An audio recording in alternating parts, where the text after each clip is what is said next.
রাজধানী ঢাকার ব্যস্ততম সড়কগুলোর পাশে চোখ মেললেই চোখে পড়ে এক ভিন্ন বাস্তবতার চিত্র।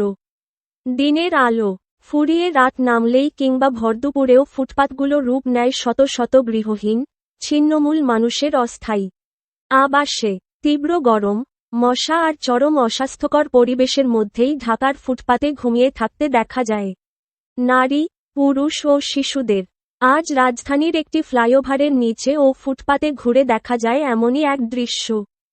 পিচঢালা পথ কিংবা সিমেন্টের তৈরি শক্ত ফুটপাতের ওপর সামান্য একটু প্লাস্টিক, বস্তা, কার্টন বা চটের চাদর বিছিয়ে ঘুমিয়ে আছেন বেশ কিছু মানুষ।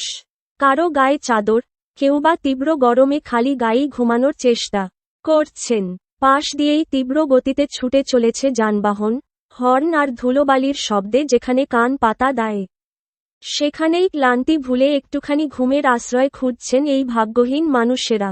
এক পথচারী বলেন, আমি যদি দেশের প্রধানমন্ত্রী হতাম, তাহলে এই মানুষগুলোকে এভাবে ফুটপাতে পড়ে থাকতে দিতাম না।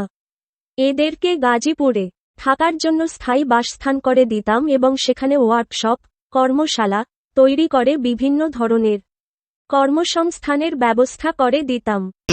নারী ও শিশু অনেক রাস্তায় এভাবে রাত্রে দিন যাপন, দিনে রাতে সবসময় দিন যাপন করছে। আপনারা এগুলা কি চোখে দেখছেন? আমি ভাই একজন সাধারণ মানুষ হিসাবে যেটা আমি মনে করি, আমাদের দেশে যারা রাষ্ট্রপ্রধান আছে এবং যারা দেশ পরিচালনা করে, তাদের উচিত এই গৃহহীন মানুষদের জন্য একটা কর্মসংস্থান করা।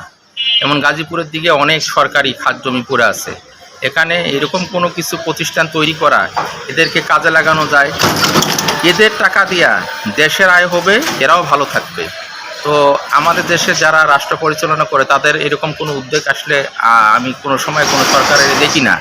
তো আমি আশা করি এখন আমাদের যে সরকার আছে, মাননীয় আমাদের যে প্রধানমন্ত্রী আছে, উনি এই ব্যাপারগুলো আসলে সুদৃষ্টিতে নিবে। উনি তো অনেক কিছু সুদৃষ্টিতে নিচ্ছে, এই ব্যাপারগুলো সুদৃষ্টিতে নিবে।